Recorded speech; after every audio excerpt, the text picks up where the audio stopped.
and he might make some guest appearances as we go. Okay, so I want to hear from you guys in the product sense interview.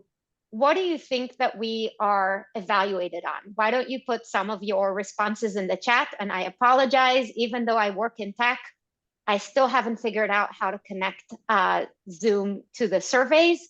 So what do you guys think you're being evaluated on in a product sense interview? And I'll give you 1 minute or so. Okay, Evelyn says how to quickly think on your feet. Okay. Technical skills. How many ums I can include in my response.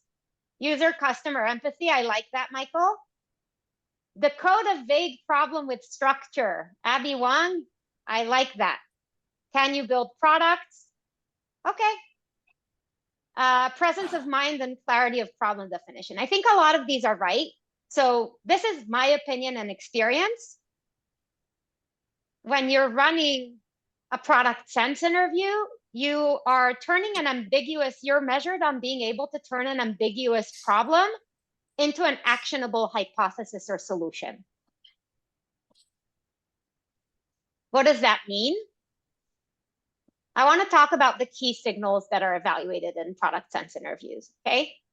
So you have motivation and mission. You have the audience definition. You have problem identification, solution exploration. Whoops.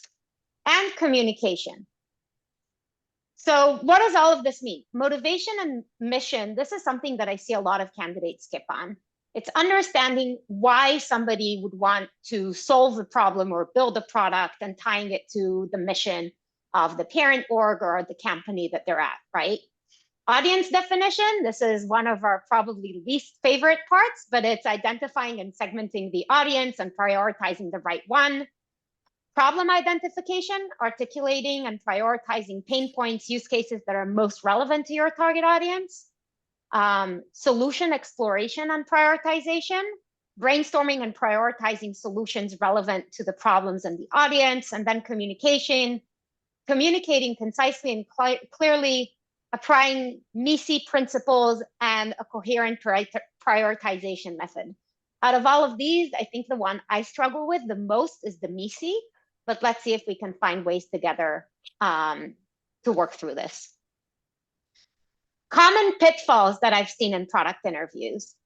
So the number one thing I see is that candidates, especially very bright ones, as soon as I give them the problem, they have a solution in the brain, and then they just force the solution on the problem, and that makes them break down once you start asking follow-up questions or trying to see how it works. So approach it with an open mind. Ineffective user segmentation, and we'll go into detail, but essentially either too broad or too deep. Ariana, if you can please mute yourself.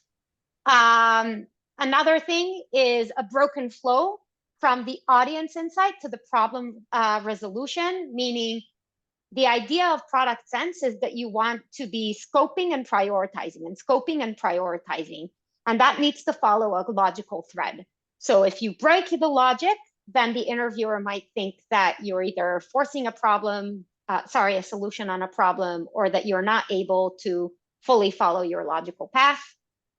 There isn't a clear prioritization approach, meaning you don't explain why you are making your decisions.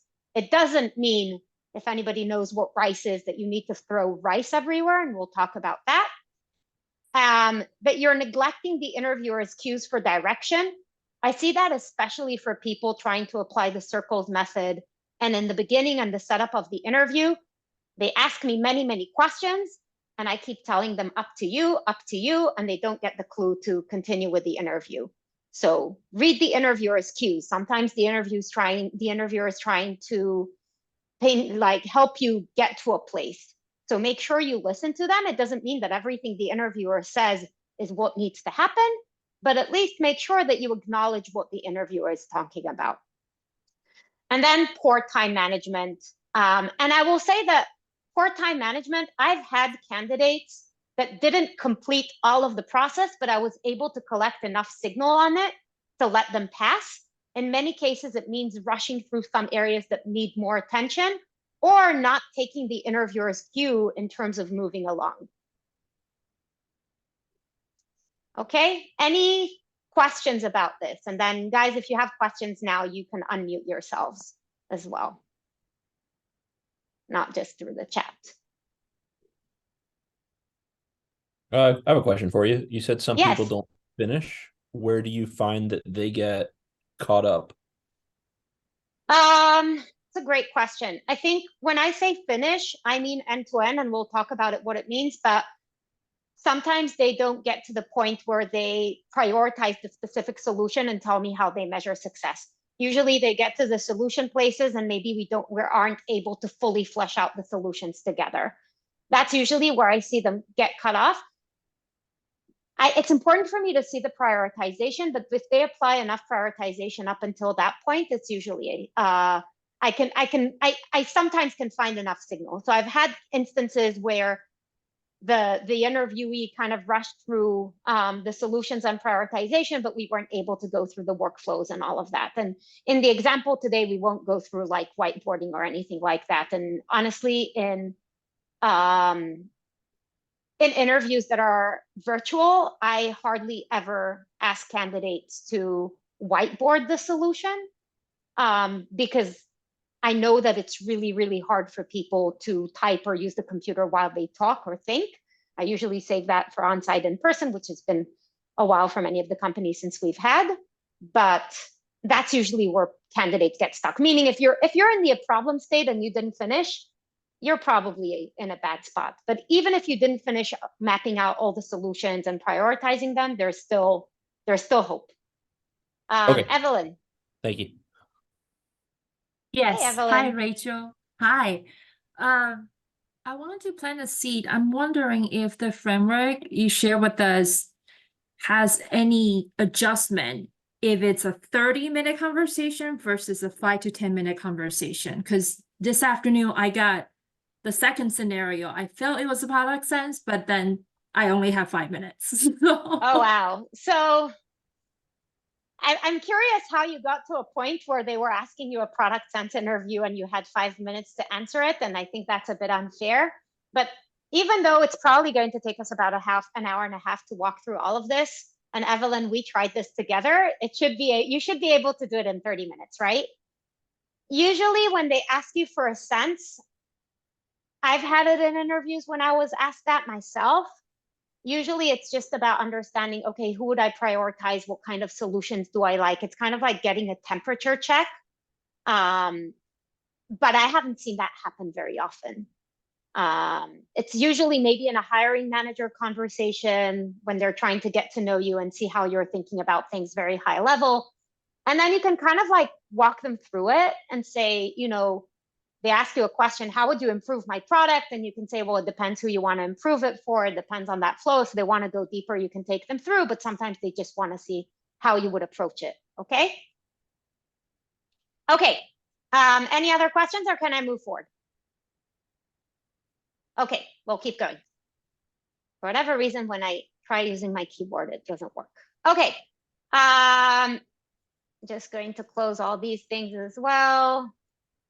Okay, so how do I approach product sense interviews? And that includes how I manage my time, or at least how I try to. Context understanding, I give it, so there's like the first step, which is the setup, the second step, which is the identification, and the third step, which is the solution. In the setup, I have about 7 minutes. I want to get the context, and I want to understand the mission and vision alignment. We'll walk through this together. The step 2 in identification, that's really the meat and potatoes, in my opinion, because without understanding what's happening at this point, it's really hard to come up with solutions. That's where you're thinking about your user segmentation and prioritization. You identify your problems and how you prioritize them, and then you refine your success definition, and we'll see that. I think personally, it's really hard to define a goal for a product sense interview without understanding who you're building for or the specific problem you're solving. And so what I try to do is I try to refine a hypothesis, and I'll show you what that looks like. And then in step 3 is the solution. That's where you brainstorm and prioritize your solutions. And then you have success validation and follow-up questions at that point. So it's roughly 7 minutes to set up.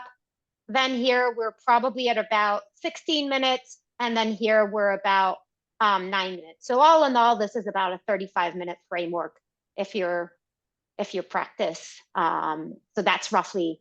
And one recommendation I have is when you're thinking about creating a checklist for yourself and how you're doing on your time, try and see how, like once you've practiced a bit, try and see how much each section takes and where you feel more comfortable. This is what works for me. You might have something else. Also, in the problem and the solution that we're going to work through together, I'm not arguing my solution is perfect. This is how I would approach it. If anyone else has other ways to approach it, that's also great. Okay, so what does all of this mean? I want to take a step-by-step example and solve a problem together. So our problem statement is, let's imagine that you're a product manager at Yelp and you want to grow your marketplace for healthcare services. What do you do? And the way we're going to work through this together is for each of the sections, I'm going to explain how to approach it and some common approaches. And then we'll take a few minutes where you can think of your solution, and then I'll show you how I approached it. Okay? So take notes as we go. My hope is that you're able to think about this and that by taking the time to solve this together, it helps implement the framework a bit better. So as we said, step 1 is our setup. We want to understand the context and we want to understand how this aligns to the mission and vision. So context understanding in 2 minutes. What is the mindset, right? Is there additional information that you need to get from the interviewer to successfully answer the question?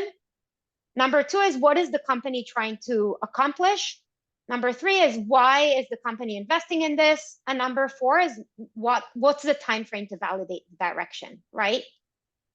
The pitfalls I see here, especially for more senior candidates, when you get at least twice do what you think, it's time to lay out a few assumptions and stop asking the interviewer questions, because usually the interviewer is trying to get to see how you're solving a very ambiguous problem. And then another thing, I mentioned this earlier, it's overly focusing on the solution space at this point. So let's say I'm a product manager at Meta and I want to enter the fitness space. And as soon as you enter this, you tell me, oh, I want to do this in AR, VR. And you force AR, VR on this problem, you might be missing out on a lot of things that have to do with other core competencies at Meta. Okay? The mission and vision alignment, the mindset you have is, this is actually really important. For your product to be successful, and this is like in your day-to-day life, not just in the product sense interview, the product needs to align with the company's mission and strategic direction. If it doesn't, when there's going to be a reorg, your team is going to get hit, right? This is kind of like what happens in the real world as well. So you want to put yourself in the shoes of the company. What's the mission of the company? You want to think about how does it align with the mission of how does the product align with the mission of the company and its future success? What is the competitor landscape? Maybe some risks. The pitfalls is skipping this and ignoring the interviewer's cues. And then the pro tips I have is, I would research the mission statement of any company ahead of time when I go to an interview. It saves time, though you don't need to ask the interviewer, what is this company about? And then another thing is, use the mission statement to guide your prioritization and alignment, and we'll go through this together, okay? So I want you to take a minute and jot down the strategic alignment and some of the questions that you would want to ask the interviewer. What are some of the things you'd want to think about? Okay, and I'll give you this clue. I've already done this for you. Yelp's mission is to connect people with great local businesses. Along the way, we hope to enrich lives of consumers and small business owners. Okay, so take a minute and think about what we spoke about in terms of mission alignment and clarifications. If anybody wants to jot questions or ask me questions as we go, we can, but I'd rather you take a minute, solve it for yourself, and then once we hit the end of the section, I'll make time for questions, okay? Can we go back to the question again? Yes. Thank you. There we go. So imagine that you're a product manager at Yelp and you want to grow your marketplace for healthcare services. What do you do?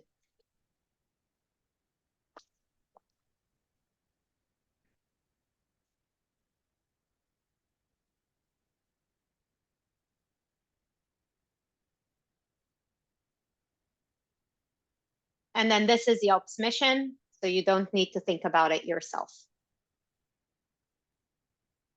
And then for whatever reason, the chat window disappeared for me again. So I'm going to give us like 30 more seconds because ideally you guys also think about it later. I just want you to have time to think about how you approach this without my help before I let you know how I approached it myself, okay? Okay, so Yelp's strategic move here. How does this problem align with Yelp's mission? How does this problem statement align with Yelp's core competency? What market trends did we see? What risk might we want to call out? Okay. So we spoke about this. Home improvement marketplace, Yelp strategic motivation, right? Or move. Yelp mission, Yelp wants to connect people with local services. And healthcare is an area that they haven't explored yet. And people, you know, and their core competency is in fostering trust through reviews. And that's critical when you want to make a decision on selecting healthcare providers.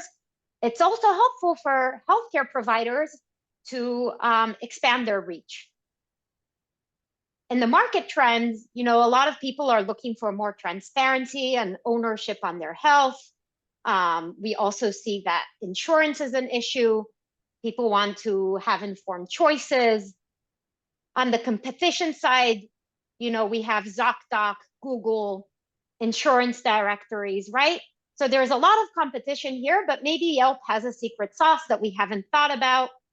For example, maybe you can, based on other tastes of people, you can identify specific audiences better than you can in ZocDoc, which is purely health related. Maybe Google, you know, it's just general reviews. Maybe there's less understanding of the person and how other reviews, maybe it's less developed. I'm just making all of these up. And insurance directories maybe are very specific to the providers that are in your network and also providers that are medical providers and not just healthcare providers. And then in terms of risks, there's probably some legal risks around healthcare, HIPAA, market trust, liability of false information, right? Now, one thing I didn't mention here are some of the questions that I would ask. I would ask how long I have to validate the hypothesis. And I would ask if there's any limitation on whether I need to use the Yelp's app or something else. I think those are fair questions to ask. And I think it's also okay to make an assumption that we're in the US market. These are the types of questions I would ask. Okay, Alan, you have a question. Maybe I missed it, but we talked about validating a hypothesis. Is there a hypothesis that's been presented, or is it just a wide open, like, hey, Yelp and hospitals? Next slide. Oh, okay. So I'm summarizing my strategic I alignment set you up hypothesis. for that on purpose. You I'm did. a plant. Thank you. So the way I state it, and anyone can state it, I'm sure, especially the consultants in the room can find a less verbose way to do it than I did. Yelp's expansion into healthcare, leveraging its consumers, SMB trusted network, can effectively meet growing demands for transparency and trust in patient care, despite facing challenges in compliance, information accuracy, and market trust. So I'm kind of like packaging this up. And as you see, this hypothesis is going to be refined as we go together, okay? So is this the interviewer or the interviewee coming up with this hypothesis? Me. Or is that the The next slide? interviewee, the Oh, okay. interviewee. Okay. This is like, what I've done so far is I'm thinking, okay, how does the mission align? what is Yelp's core competency? What are market trends? Like, are people interested in this? What is the competitive landscape? What are some risks? And then I'm saying, okay, this is like my V0 hypothesis that if they do this, there's an opportunity for expansion for them, despite that there are risks. That's kind of like, and I've also had, in the startup I interview, I had a question. I gave a candidate a question, not this question, a different one, and they told me their hypothesis is that we shouldn't do something. So it's okay to also say, hey, I don't think that's true, but you still need to keep going, because at the end of the day, you want to validate or disprove your hypothesis.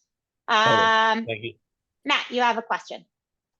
Yeah, I was just going to ask, would you, going into this, validate those market trends first? It's that really, customers really do want more transparency and all that?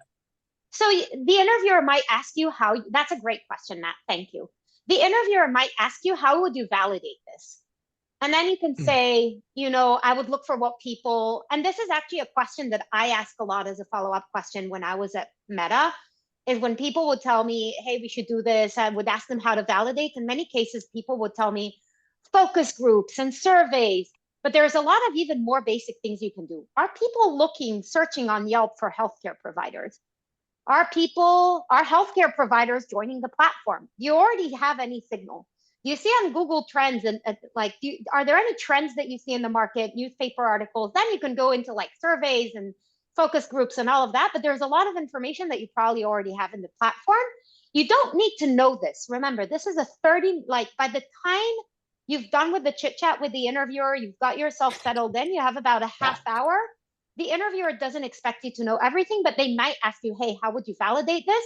But a lot of the steps we're taking are around validating this, okay? Cool, thank you. Awesome, and thank you. Charu, you have a question? Yeah, hi, Rachel. I noticed that you did not clarify the goals for entering this new space up front. Is that coming next, or was that intentional?